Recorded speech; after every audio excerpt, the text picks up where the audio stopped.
Welcome back. 14 Form 4 students at the St. Lucia Sports Academy recently got certified in coaching. The assistant program director at the academy explained that this certification sets a foundation for the boys to take into the world of work. He says not only will it assist the boys in the future, but such certification will be an asset if they go into the teaching field. Although concerns have been registered by various sections of society with regard to the functionality of the St. Lucia Sports Academy, the institution continues to push forward. Recently, 14 Form 5 students became certified in coaching. The assistant program director at the academy, Andy Bale, says this initiative is being spearheaded by the Olympic Committee, and 113 coaches in St. Lucia have undergone training and received certification from this coaching program. It's a program that's recognized by all of the area Olympic committees around the Caribbean, and about a year ago the Olympic Committee came to me and they asked the question, what can we do to support the St. Lucia Sports Academy? And knowing that we had these coaching courses going on here, we thought this is a natural fit to be able to enable our students to get a certification and take it out into the real world and become valuable citizens in the sports ecosystem here in St. Lucia. He says coaches all around the island have benefited from the program, and through this, the caliber of coaches being developed will be more equipped, even though certification is only the first step. I think we've done almost half of the primary school PE teachers on the island have gone through this program as well. So when we look at the kids coming through, not just this group, but subsequent groups, we really are feeding a pipeline into the future of young coaches who at least have a theory background that they can take into their local clubs. They can take if they become PE teachers later on. That's another skill set that our current group of PE teachers on the island is building up as well. So it really is preparing them with a first step in the coaching realm. I think any coach would rightfully recognize that a certificate is a certificate, it's a piece of paper, it's what you do with it on the ground that counts. But I think it's important for all young coaches to get at least a basic theory underneath them that gives them some reference points when they do step into the coaching realm as a youth coach, as an assistant to a head coach of a program, whether it be at the community level or at a larger national level with the National Association. Bill says, due to the impact of the COVID-19 pandemic, the completion of the program took longer than expected due to interruptions in instruction. However, he says students will be able to put what they learned into action. Next year, the kids who come through this program, which will be this year's Form 4s, who will finish up in the next few weeks, when we go out and do exercises at primary schools, when we go and do recruiting trips around the island, which is another successful aspect that we've been endeavoring on the last month or so in this term. Those are places where these kids will get to actually apply the theory within the school framework of what we do here. He says he is looking forward to the continuation of the program and for more students to become certified in coaching. Reporting for Hot 7 News, I am Genevieve Gonzague. The implementation of the National Health Insurance, NHI, has been a focus and promise of the government. Through the NHI, the government of St. Lucia aims to make healthcare more accessible to all sections of the population, facilitating more inclusive health coverage. National Health Insurance will provide all legal residents with low-cost policies regardless of their economic status. National Health Insurance, or NHI, is a prepaid mechanism through which an individual in a country can access healthcare without paying out of pocket. As part of efforts to strengthen St. Lucia's public healthcare system and ultimately a means to attain universal healthcare, the government of St. Lucia is moving ahead with the introduction of NHI. The purpose is to provide all legal residents of St. Lucia with low-cost insurance policies irrespective of their socio-economic status. The state is especially committed to purchasing policies on behalf of residents who are unable to afford the policy due to poverty or unemployment. Chief Economist in the Ministry of Finance, Janai Leonce, says the government is now conducting analysis to determine the extent of its role in purchasing premiums.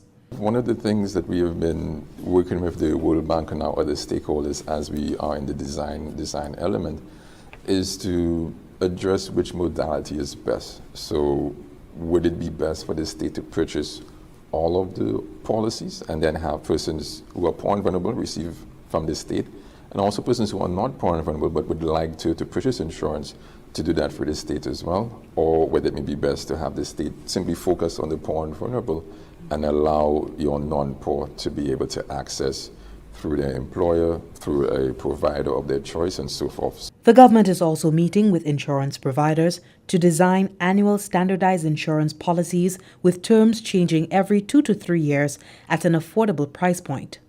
Right now, we are in discussion with private health insurance because they've submitted proposals. But what we envisage is that it will encompass a range of services such as inpatient care, outpatient care. We would have surgical benefits. We are envisaging to have air ambulance, but it's an ongoing discussion with the health insurance providers. It is not set in stone, but it is our vision for the health insurance to have those sort of coverage for the population. In addition to waiving fees so that the poor and vulnerable are pooled into NHI, the self-employed and informal sector will also be required to join. The NHI will also break through traditional eligibility barriers for residents 65 years and older, as well as residents who have pre-existing medical conditions. When you look at your non-working age, so 65 and above, they cannot have insurance, even if they wanted to, or they have the financial means to. So the discussion with insurance providers is to explore how the entire demographic, age-wise, can be covered.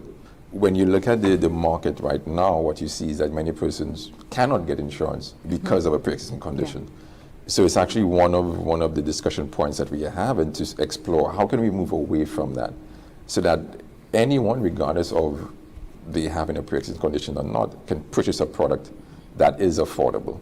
In the first phase of the National Health Insurance, the Ministry of Health, as regulators, will schedule a registration drive taking place at designated health facilities through the Health Information System. For the Government Information System, I am Jessie Leonce reporting.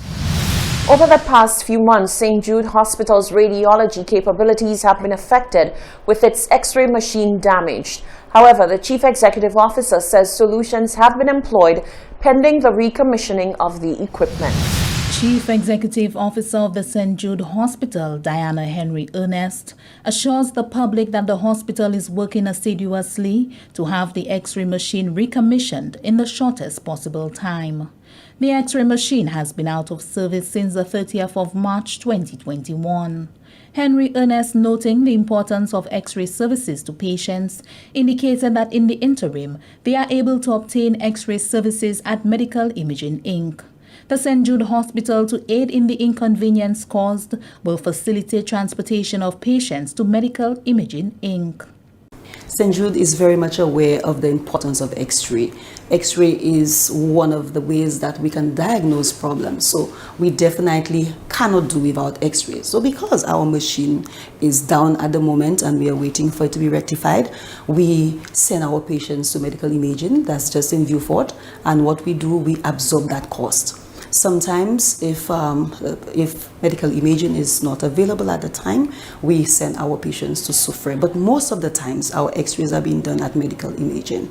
The Chief Executive Officer explained that the relevant personnel have already been contacted and the hospital is making headway in recommissioning the equipment. She assured that the hospital will soon be able to once again provide a high-quality diagnostic service to the people of the South. Presently, we are at the X-ray department, where this X-ray machine is the one that is effective, and that's the part that we are sourcing right now. This X-ray machine has been down from the 30th of March this year, and we have been doing everything in our power to have the technicians from Santo Domingo to diagnose, troubleshoot the problem that we are having, and they have already given us a quotation. And at this moment, all we are waiting for is for the part to arrive here, and they will come and install it for us. The St. Jude Hospital remains committed to providing the best medical services to its patients. Stay with us, there's more news after the break.